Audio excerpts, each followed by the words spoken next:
Okay, everyone. At this moment, I'm going to start off. I'm Adinda. I'm from Acreates, and I'm going to tell you about the 28 lessons from indie developers all around the world. I'm going to make a statement, and that is after this time, I hope that you will become 84 years wiser. This is what I'm saying because mostly indie dev takes a long time. I took a bit of average, like 3 years of your life. Most indie developers from my talk though worked for longer on their games. But I mean, it's a nice estimation, 84 years wiser. A bit about me, I'm a bit complicated to put in a small background because I'm doing a lot of different things at the same time. It already started when I studied Chinese studies, and I also studied game design. So I'm like from many worlds. And that continued with my life. Then I did my master in Germany, game design. And then I also went to Hong Kong, again, a bit of Asia, to make courses. But then I combined more game development. And as last, now I'm a teacher and a coach first at the university in the Netherlands, and then now at Deltion College. And of course, now I am a game journalist, and I'm interviewing indie developers around the world on my YouTube channel. And that is exactly where this talk is all about. At first, it's a small picture, but it's an amazing one. It is with Ramon. It was my first person that answered on the weird question, do you want to be interviewed? He said yes. If he would have never said yes, I most likely wouldn't have been standing here. And then I asked another friend, and he also said like, sure, why not? And then later in a year, even more people said yes to be interviewed by me. So I think I did something right, because later on I have all those interviews. So, and the last one is from the Master Pupil, which is not yet out on my channel, because we just did it this week, and it takes quite a while to make all those interviews well. But this talk would not be possible without these masterminds, these indie developers. So I'm sharing all the knowledge from them, and I'm sharing their stories. So first, a little bit of graphs. It's like all of them are most of them are quite successful. I have notified a few, few sent out. Rough Justice, for example, they had on Steam or Spy, they had 55k downloads, but not on DB. So, and they won 17 prizes. So sometimes this number is not telling a lot. You Suck at Parking, of course, also is on the Xbox and on the Pass. And of course, they have a lot more players on Play Tracker as well, as and the Falconeer as well, 10 times. And then in the 20 to 100k, there is Endling, who basically, Endling and Greek and Genesis Noir, they won at least 20 prizes. Then we have a big Spiritfarer pumping out, because they had like 183 million on DB, people that downloaded and played their games. And later on, I'm going to explain their method, what they use to be so successful. So that will be later explained. Well, then I have some other graphs, and this is about the developments.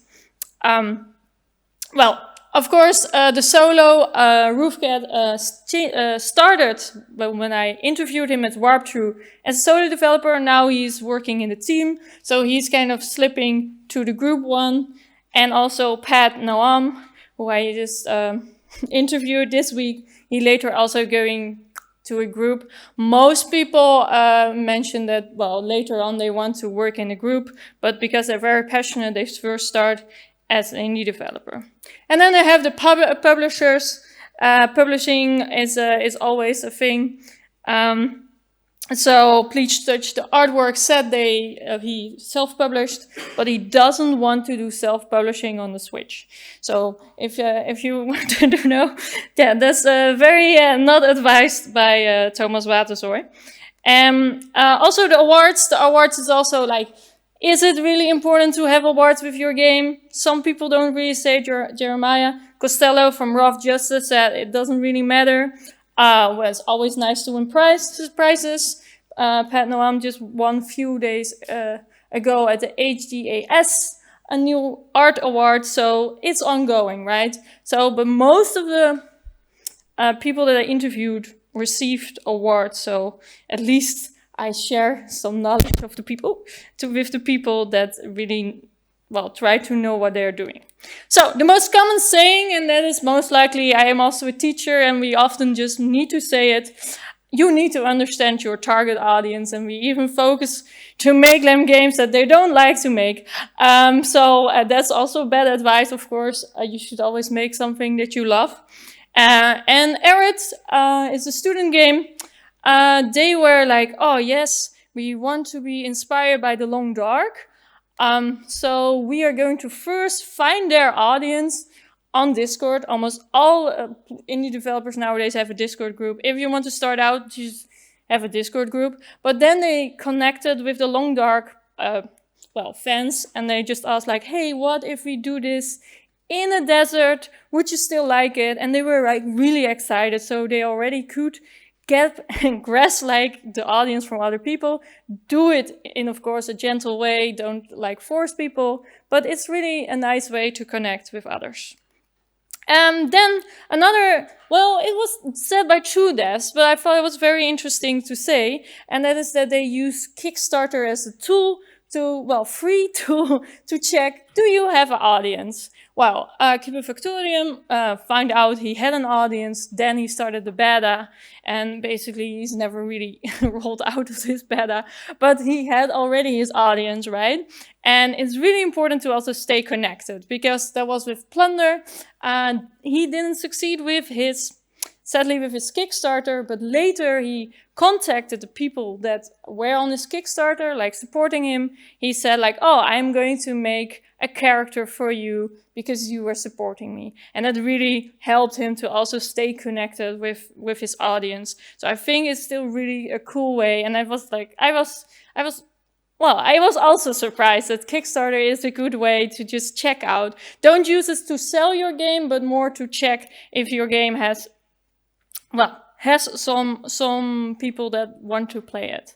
Then there was something about misinterpretation. I think more indie devs would have talked about it if I didn't said it so specifically, of course. But I think the one that Factorium was a really good one to explain is that he was like, Factorium is a planning game. It's like optimizing, and then he just thought, oh yeah, but I also want to have some fight mechanics. So he worked really hard on it, and then he just brought in a little bit of fighting, and people were so confused by it. They were like, okay, well, sure. They even didn't care about it. So really just don't misinterpret your audience. Another thing is from the Falconer, he had in his trailer a very like fluently, very wild flying bird, but most people were like, well, I don't really feel that way now, and it's a very depressing game as well, because most of the time you're just like in the, well, in the long sea, you're just kind of trying to survive in a way, and then his trailer was totally different. And also people think, because it looks like you are of course on the eagle, or you're controlling an eagle, it's a bit Zelda-like. People are like, why are him not flying the same as Zelda? But it's like, no, but I never meant it like that. So it's also a part of like understand your target audience. That's what I really found out. That's really important. And then the truth, people always complain.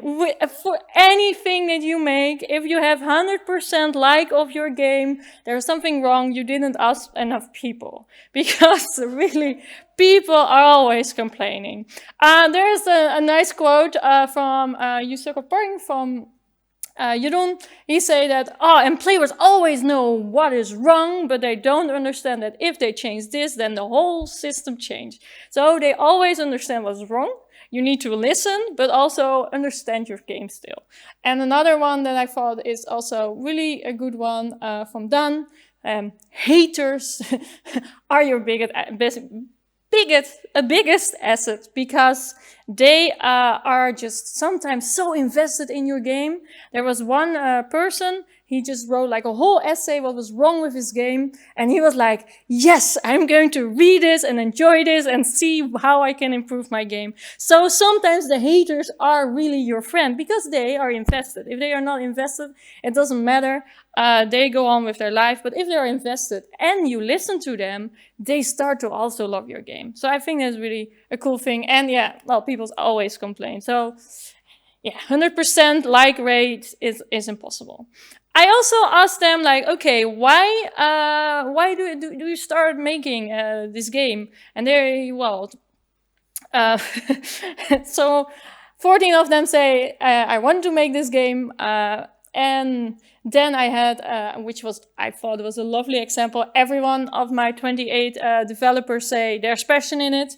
That's the only reason I interview them. If I don't feel it, I'm never interviewing it, because I want this number to be the same as the interviews I hold. But Javier Camilo even said that he thought that he wanted to even pay the company to make games, because he was like, I just want to make games. So I think that's really cool. It's like really the passion that you see the indie developers talking about their game. And then another thing is work with people you know well. Time of Frog Island, they half past yellow. They were just a game jam group friends, and it really worked well. They just first did some jamming, and then later they started a studio and had this successful game. And, which I think is a super beautiful quote from Anne van Navigante. She said it so well. I'm going to quote it. Making a game is hard. I cannot imagine also having issues with mismanagement, because making a game is really hard. So please, that's a really good quote, and I think that's like one that everyone should have on their heart. And then the working methods, what we see here, well, quite of them are, well, nowadays quite are on site. Some are still working remote, and some, of course, later on, I'm also discussing the freelancing. A lot of freelancing is, of course, hybrid. So we're also seeing a change nowadays from all those years that getting hybrid and remote working is more common. And then I think, which I think is really cool, and that is like, sometimes they just work with their family members or their sister or their brother. So Matt, he made his game together with his family. His mom passed away, and then he made a game with his family, which I think is very touching, to make a game with a family. And then Paul Dateman, well, his brother Koen Dateman, they were together, and Anits and Rodrigo. And I think it's really cool, and that's also an interesting thing. Later on, maybe going to interview also from Paper Trail. They are twins, so that's even cooler. So, I mean, I think it's cool if you do it with your family members. I think it's very interesting. So maybe you have a nice family member that wants to make a game with you, right? And then another thing, what everyone said is, you don't need to be alone. Even if you're a solo developer, you have friends. Friends are helping out with a game. And Chad from Clairvoyance, he just literally made a game with 130 people. And this is very crazy, because it was kind of a more university government thing, but like 130 people in the small city of Clairvoyance, they just, one made the artwork, other people just were like doing in the lines. They're just working together on this game, and I think it's really cool. So you don't need to be alone. Another thing, it's an Indian saying, and it's an amazing quote from Molly from Arcane Circus. She say, Alone you can move faster, but you get further when you work together. And I think that's really beautiful. And at that time, she was still with her partner. And that's really true, right? We really know how to push on our own, but we need sometimes the help of other people. And later I will also explain how other people find other people, but we are already here. You find a lot of people here in this room. Maybe you can connect and help each other out as well.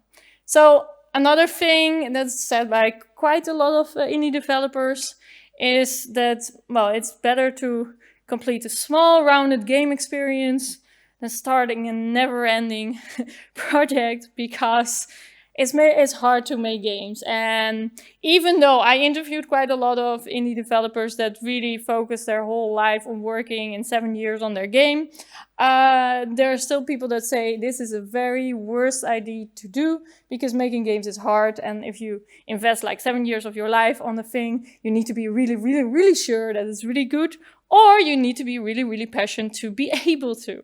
So I think that's interesting to note. And then we have, of course, the hired freelancers. Basically, almost everyone is kind of, well, yes, we're doing it, but some were just always sometimes asking also their friends to most likely help them with their audio. Often it's like I found out that either they ask their friend to help with audio or they outsource their audio. So audio design is a very lucrative job in the field, but it's really hard to find them. But I was I was surprised by this answer from so many indie developers all around the world that, oh yeah, but audio, yeah, no, we need to outsource that. So that's very interesting. And then something that I thought, I was like, I was really excited, and I was like, I noticed that you used Unreal Asset Park. And then I was like, yeah, sure, you should, because of course, it's like, there is no crime in it. But of course, you need to focus on the things that are really important. Like for Deliver Us the Moon, you need to like have the main character, of course, made by your own, and the robots, and so on. So that's really important. And then I had from Please Touch the Artwork, he shared that of course he used assets. Of course we know to use assets from the Unity store. Thomas Watershaw used localization asset, do tween for his animations, Onin Inspector for his custom windows and for his dialogue stuff.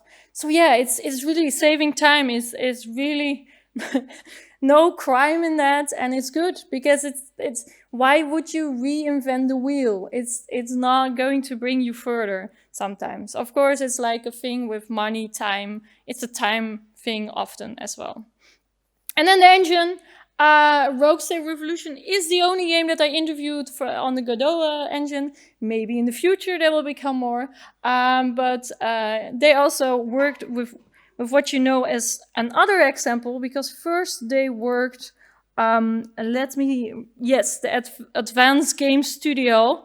That was their first one, Rogue State. Because Rogue State Revolution is a game that the community pushed that they wanted to have a remake. And then they used Godot. And Warp True, from my friend from the first interview, he said that he made this game in Unreal Engine. And I was like, wait, it's a 2D game. Why would you want to make it in Unreal? And then he was like, yeah, it's a really bad idea, but I already knew Unreal. So it is a new thing to learn an engine. Just use something that you use and that you understand to use. For example, another friend, he made his whole RPG click thing in Game Maker, and it's also maybe not the best one to use, but they were like, I don't have time to learn an engine. I need to make a game. So I thought that was a very interesting thing. And that's almost like, well, a common awareness, it is a gamble. Even though you have everything online and you set all the stuff and you have all the best key stuff, it is timing. It is keeping the retention. It's also like there are trends in the game industry, and if you're on time on that, you're good on time, then you can make it. I think if already a very successful game has been coming out just before your game, well, then it's really hard to beat the system, right? So timing, retention, it's all part of it. And then I talked with Aaron Koning from Stacklands, and he is for sure, with this quote, don't put all your eggs in one basket, because, well, he just made 100 games, and one of his games just became a very big success. It's Stacklands, and it is the gamble, and that is what 6 developers told me. And then another thing is you need to be sure and to be able that you can have, well, you have enough money, or you are able to take off this financial risk. There's an interesting thing that a lot of indie developers, they are also doing shadow development on the side. There's no crime in it. A lot of known people are doing it. Arcane choose to do it not with their name. Sometimes they do it with their name, but it's just to, well, to pay your bill, because you also want to still be able to live in your home, because it's really terrible to make games when you have no home and you have nothing to eat, right? So it's really important that you are able to secure yourself this, and it can be a long drag. Let's see. Yeah, basically, yeah, so the 5 developers that confirmed that they did freelancing on the side was the Forest Quartet, Please Touch the Artwork, Tomb, Time of Rogue Island, Falconeer, and Arcane Circus. So a lot of them. And then a big warning. Please take good care of yourself. Really, it's very important. There were even 4 developers that experienced a burnout during making the game. And it's really a very important thing.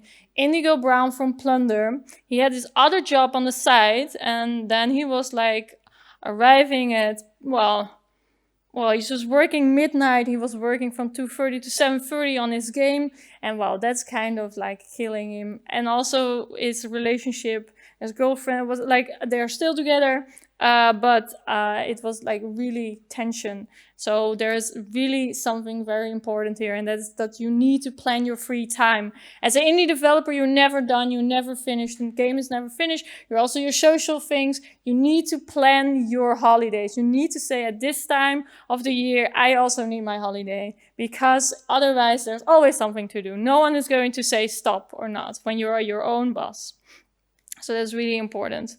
And well, this is something I got in the first part a lot, and that was the most common regret, and that is I should have marketed my game earlier and better before, because some 9 developers said they just started with marketing quite late in the process, and then people are like, yeah, I don't know, did you have a game? I have never seen this, right?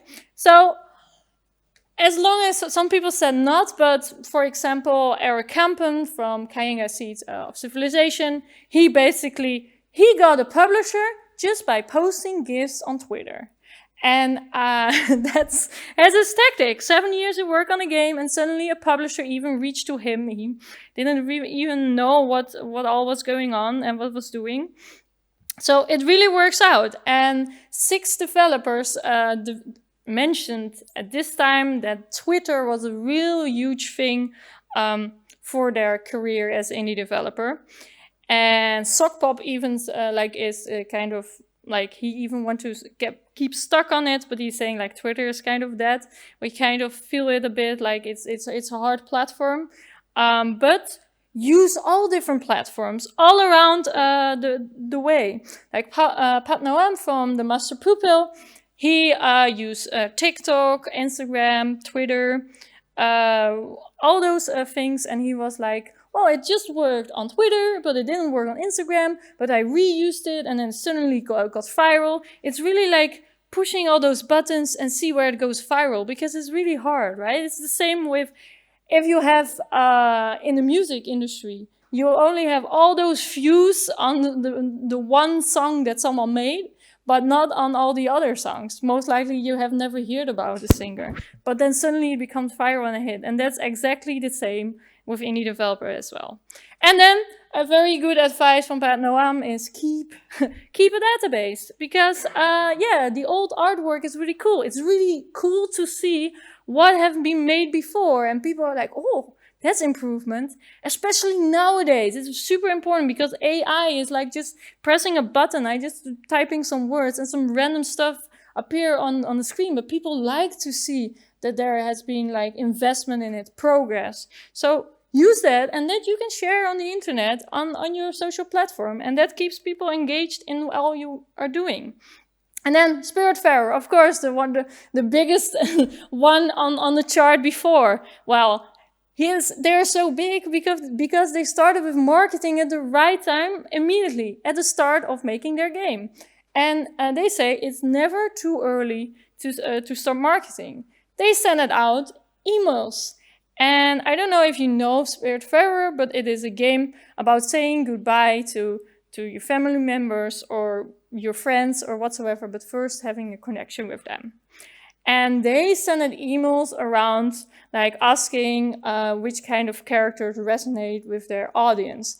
And then they basically re-answered more than 1,000 emails about people losing their own father, mother, brother, and so on. So he was also a therapist, basically, during his time of like getting this connection. But this was all before publishing. Even at the first start, he was already like having the connection with your audience. It's so important. The audience is almost everything that you have.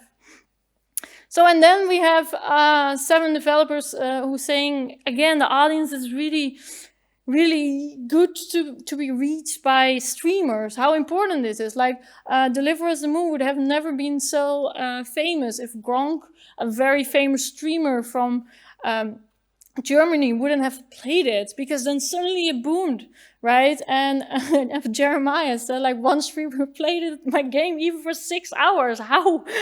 Right? And he was like confused, like, wait, don't you need sleep or drink or anyway? And then Jacob of Bavarian Tale, they streamed their own game and got like reaction out of it. Another Thomas said, at the first time the streamer started to hate my game and shitting on it, and suddenly he started to like my game, and suddenly it blew up. And then we have Ryan, who said, like, we got a lot of attention from the streamers from the old game as well. So a lot of developers say how important that is to, like, that the community from the streamers are also enjoying and starting enjoying your game. So that's a very important thing. Reach out to them. And then the most common realization, and I think that's now also kind of coming close, because indie development nowadays is so mature. So it's really it is a business. You are not only making a game, you are also standing your marketing, your business, your own thing, what you are, right? And you need to be able to pitch your game and understand what you are making. The hook of the game is so important. From Greek Memories of Azure, they just have like multiple characters to control, and that you just unlock. And then you basically, yes, I understand this. It's a bit from Vikings. It is a bit from Metrovania. Yes, I understand it. And at a vertical slide, they just show it from all the little people that you can unlock, what they can do. So that people already get excited, especially the publisher. And it's super easy to just tell the game. You need to have a hook that you can explain your game in at least a sentence or two, but then you're already stretching it a bit. So yeah, and the other thing, and that's really important, is go to events, show yourself. 18 developers said this, that how influential these events are, like to GDC, DevCom. Aaron said that he liked the smaller ones, he liked a maze, because then you really can connect easier with other people. But they all say, like, oh, they're so inspiring. And also for indie developers, how are you getting your playtesters? It's really hard if you don't have money to pay a lot of people. No, you go to these events and just set up your laptop and just having all the free playtesting out there. It's hard workout for you as well, for your brain, but it's a really great way for playtesting. And you never know who you meet, right?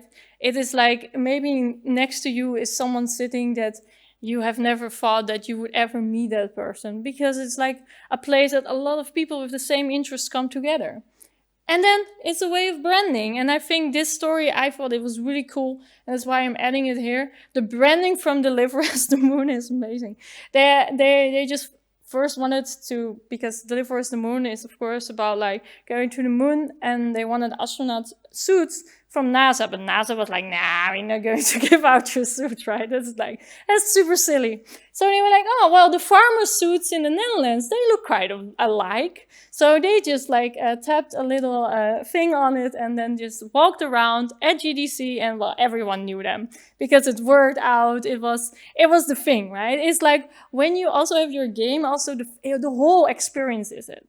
And I think that's really a nice thing that Paul Damon mentioned, is that it's kind of the Disney experience. It's not only the game that you're presenting, but also yourself and your station and how you approach the people, that they're already into that escapism with the product that you have to connect with your people. And also because they connected so well, they lost their publisher, and then they were in a state of no return. And then people were just, oh, I recognize you guys, because they were the weird, silly people with the costumes, right? So that's also a thing of going to events, you meet people, things are happening. So, and then the publishing, the self-publishing, I told the Switch, but also 6 of them got funded. The Forest Quartet, please touch the artwork. And Ling, Deliver Us the Moon, Clairvoyance, and the Master Pupa. Of course, the funding doesn't cover all the costs, but like governmental funding is quite easy to get. Well, I mean, it depends on which country you are, to be honest. But that's another talk in itself. So, Genesis Noir, I think it's interesting to say that they just reached out at the right time with a publisher that just wanted to change their target audience. And then they were like, yes, we want this weird game. We finally want weird games. So I think that's really cool, because if we never approached them, even thought like, nah, they will never want my game, right? But they were like, yeah, at this moment, exactly, now we wanted to change our stuff. So that's really cool. And then Time of Frog Island, he approached a publisher, and the publisher said like, no, it's not really our game, but we know another publisher. And then the other publisher said like, no, not our thing, but we know another one. And then suddenly they came out by the publisher, because publishers know most likely each other. And if you're nice to a publisher, I mean, maybe they want to introduce you to someone that they think fits with you well. That's the point, right? It's all people things. It's like a people business. So also publishers are people. Like, just be nice and maybe some things will open. And then it's sadly that this is not really a video, but otherwise you will just see a pre-release party from Forest Quartet, which I think is an amazing story. His publisher was just wasting all his money to just having like a concert in the forest for the Forest Quartet. But it's because he loved it so much. He loved the game, and he knew it's not going to have any profit, but he loved the project. So the Forest Quartet, he just wanted to have a release party in a forest with a tower, with jazz and stuff. And yeah, just because they love their games. And I think that's also interesting to note, is that Pat Noam, he just went to GDC for the first time. So it's interesting to notice what he learned. And he said like, oh yeah, there's some publishers, they really want to, that you already have a community and that you can show there is retention for my game. But some others, they are like, well, sorry, you already kind of finished your game. I also want to be part of your project. So the smaller one, the creative ones, are often, they wanted to be connected with your product. So sometimes you need to reach them earlier. So it's also like, what is your game? What is your audience? What is your publisher? Really understand that on all the levels. And then, it's super important. It's like, create something new. Also asking my students, like, why the hell would I want to play this game if there's another game that's kind of very similar? It's like if you are just saying, this is a copy of this, then no one will be very interested. You need to say, okay, it's a copy of this, but it has this or that, or it's inspired by this or that, at least. Because it's so important. You need to have something new, even though you're using some old mechanics or whatsoever. Like, you suck at parking. Well, it is kind of Micro Machines, but then different. I mean, Micro Machines was also chaos and stuff. But this, you just stop as a mechanic, and it just worked. It's people are like, yeah, this is funky, right? So it's doing something totally different. And then other developers, they use their past experiences. Like Ryan Hoover, he was a diplomat. And he just used his knowledge about how the world is super weird, and that he's just like having all those countries with policy stuff, and he just put it in his game. A lot of audio designers put a lot of audio love in their games because, well, they're using their stuff, and I think we see that a lot more because it's so. Well, it's it's easier to start nowadays with game development. So you need to come up with new things, and people from other industries are also getting interested in it. So they're also putting their own influence. So I think there we will see a lot more. But it's like really cool. So if you are like, I didn't study game development, well, sometimes you are ahead because you have a different mindset, you have different skills, and you are not only focusing on the things that you already know. So sometimes really good. And then I think, and this is something that most of them said, like, just get your inspiration from everywhere, right? And even though, and I'm very sad to really notify this, but Eric van Wees, he passed out of cancer, but he had an amazing quote that I don't want to get lost in vanity, right? But he said, like, you need to go back to your childlike mindset. Do that and utilize it. This as an adult, and I think that's amazing, and that's like literally what it is. He was also like, you can do so much. We have not seen so much stuff. We just focus so much on the things that is already done, but there's so much around. Just look at kids, like, wow, they have so much fun, right? Find out why they're having fun and what inspires you. So that's really important. And then don't forget, you need to make impact.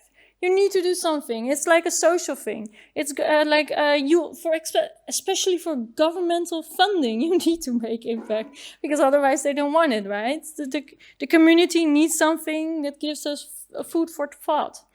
And that is something that the Endling did. The Endling would never be so successful if it wasn't talking about environmental issues. They are talking about this is the future if we are not stopping what we are doing. That is why Endling is so successful. That's why other Fox games are behind because, well, they are not making this statement in their games. So, and well, the Endling, at this moment, they won a lot of prizes with it. And then another thing, which I think is really cool, is anthropology. Dan Bernardo used a lot of, well, the game is very complicated to put in short, but it's about like a lot of issues that are nowadays going, like feeling out of place, like LGBT, having people with different kind of interests, like how do we fit in the world, right? And he also have the people in his team. They are creating female characters, but they are made by females themselves. He is going a step further, right? He's getting all those interesting different views to create new games, to create a new mindset. Because it is a real thing. It's like we are making games as humans. So I think that's really important to note. And then, really important, go for it. Don't give up. And trust yourself. Often people also say at my interviews when I said like, what is the advice you want to give? Like some people said, well, just don't listen to advice because most likely you already know.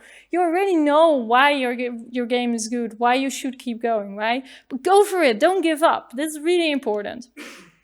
One, Mark Beckler, he made a game well, he made it first at Ludum Dare, and then his manager of his other game studio was like, well, you should just quit your job. You should just make this game, right? That your manager is like, yeah, please go and make this game. I'm not sure what's the relationship, but it was really cool because he had a successful game afterwards. It's like he got pushed by other people. Sometimes you need that, right? And then Joost Krijmink, as I said, so audio designer is like, it's a weird craft. But he was like going to Toom and he was like, yeah, I really want to make a song for you guys. So he just made one audio. Well, he was allowed to make them one audio tune, but then he was like, one audio tune. Later he was like, yeah, but I have another one. And he kept on sending audio tunes and they were like, oh, oh gosh, we just hire you. It's fine, right? You can do it for like the whole one. But it was like, if he would just stop and making one audio tune, most likely they wouldn't say like, oh, you can continue, right? So sometimes it's just like the little push. Don't over push, but that sometimes you just need to keep going and know understanding what you're doing. So that's what I'm coming back to the conclusion. Create something you love is very important.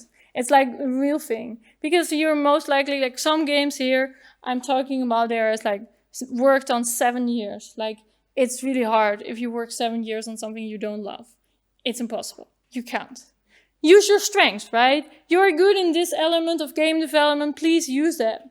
And then see, because you are never a big studio. You're never 100 people. So utilize your power of your own strength. And of course, connect with your target audience.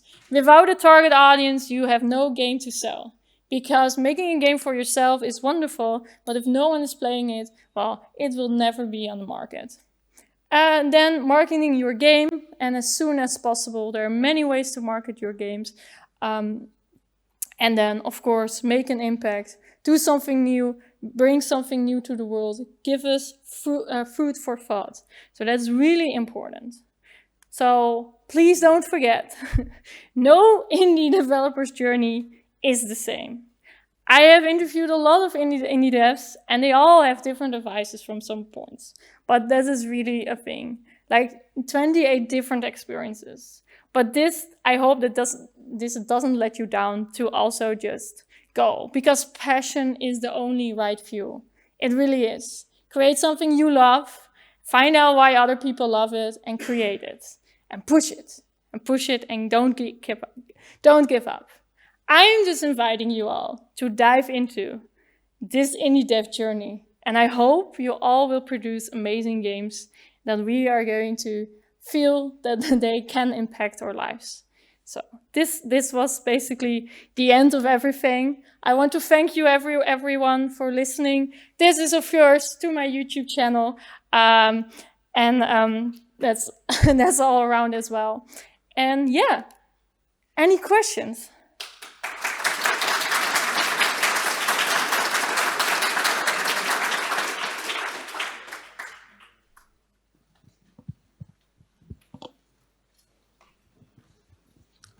Yeah.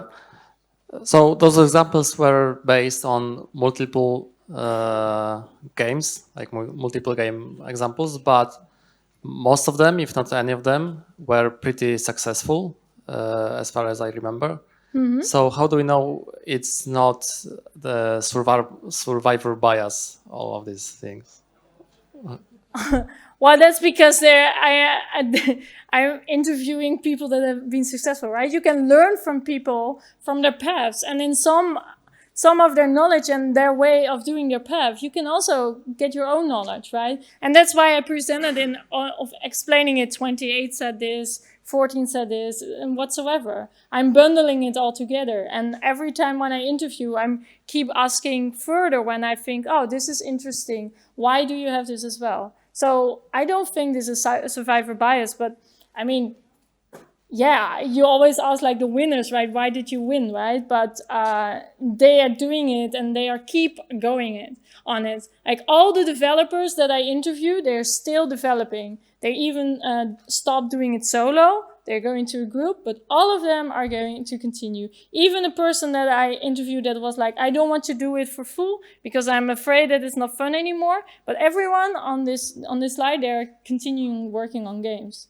So yeah, I mean, and they are using this knowledge because, well, this is what they told me. So I hope that this is a bit of an answer on your question.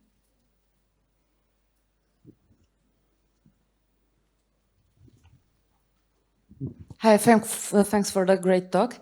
I've got a question. Maybe you have some tips for self-motivating to continuous development of your indie game. Yeah, that's a common thing. Like with the other developers, they go to these events because we are here with people that love making games. And sometimes you get stuck on some silly things, having some drinks and just having the talks about, oh, the game, the indie dev. when you're working, it's always like meditation is a really good one. Aaron Koning from Stacklands, he goes cycling, very Dutch thing to do. Just find out a way to also lose your mind. Lose your mind. I mean, just like do also other things a bit on the side. Friends are really important. You need to have a supportive, environment. That's what you can create around. There are a lot of Discord groups that you can join, like Women in Games, GIC, like a lot. And you talk with people with the same interest and like keep on the passion flowing. So I think that's really, really a way. And I can keep on having a whole list of of this, but I hope this is a bit of an answer. Yes.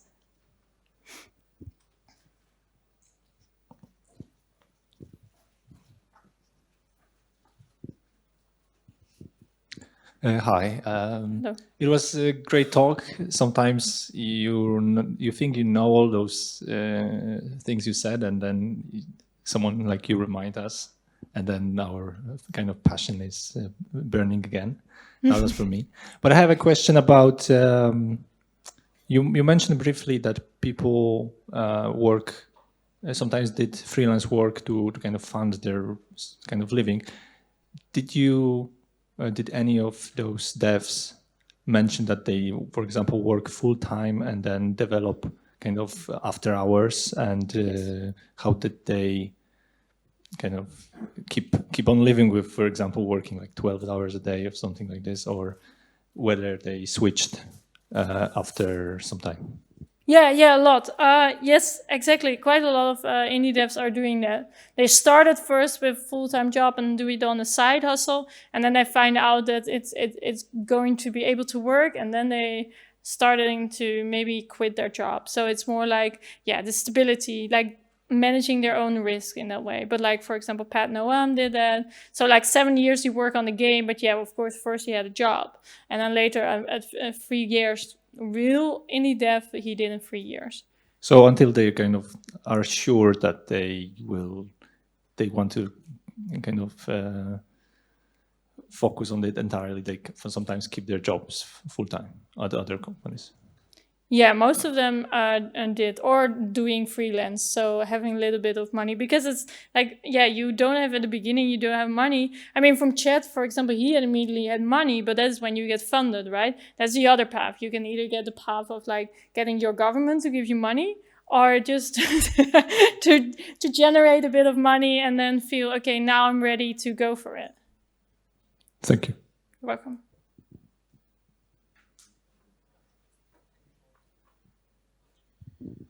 I'm one of those devs who's doing 7 years of game development and started in VR, which is actually the first time I started doing anything because I'm from a different environment. Mm-hmm. And it gave me multiple pluses in working besides game dev, doing professional trainings in VR, stuff like that. Mm-hmm. But is it okay to think about my game as something that I like playing games, but more I like to make my game and not treat it as a business, but more as a thing that will make people smile or give them just connections with the characters that I have. And by saying that I don't want to sell and make money, I just want to sell and make like maybe 100 people like happy about my game. Is this okay to think as a motivation? Because this motivates me. Yeah, that's literally passion, right? Your passion is to create something that make other people happy. So that's literally the passion. And of course, then you find out, it is a bit of a business, right? Because otherwise you cannot reach people. So, thank you so much. You're welcome.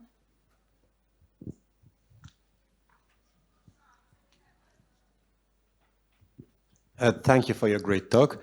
I have a question if you know any tricks to gain confidence in your projects, because when I think about myself and games I'm making, I'm quite confident that I will make something I would personally enjoy, but when it comes to reaching to other people or making an impact, there are so many competitors who can do great stuff and so many great games I would compete against. And at the same time, there are plenty of people who are making bad games, but are very loud and really say, oh, this is revolutionary thing. So what do these people do to stay confident that they are making something cool and people will like it?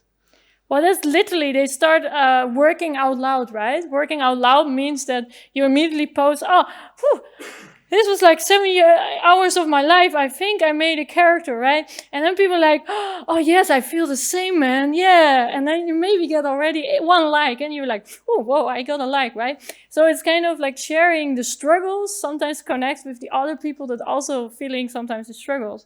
And then like having that like connection, because people like how things are created.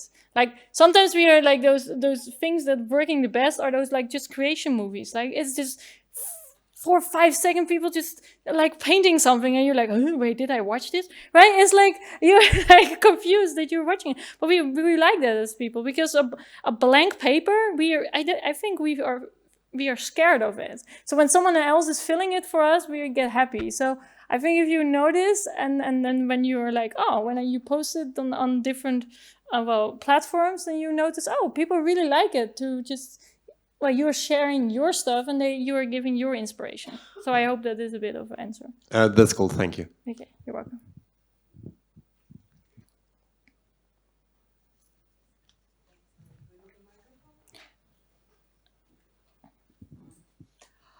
Somehow, in the past year, I have seen many game developers from indie studios suddenly going into completely other departments, working in even something that is not connected with games. So it is actually, I don't like that I see that, but that's their own decision. How many of these studios are all developers and artists in these studios stayed finally the same teams or stayed in the game development? Yeah, basically all of them stayed and continued. But like, for example, Mark Beckler, he left, for making, before he made this game, he worked on Fable and EA. Thomas Waterzooi left Larian Studios and Hitman. And so Thomas Sala left Little Chicken, which is also an interesting thing to say. He was kind of depressed, and then he started to make his own game. And that was super successful, and that was the Falconer, because it's like really ridiculously successful. And then he was like, wait, okay, but he just used making a game as a therapy for himself. It's But like still in the game industry, they all are still game developers. the ones that I interviewed. Yes, great. Yes.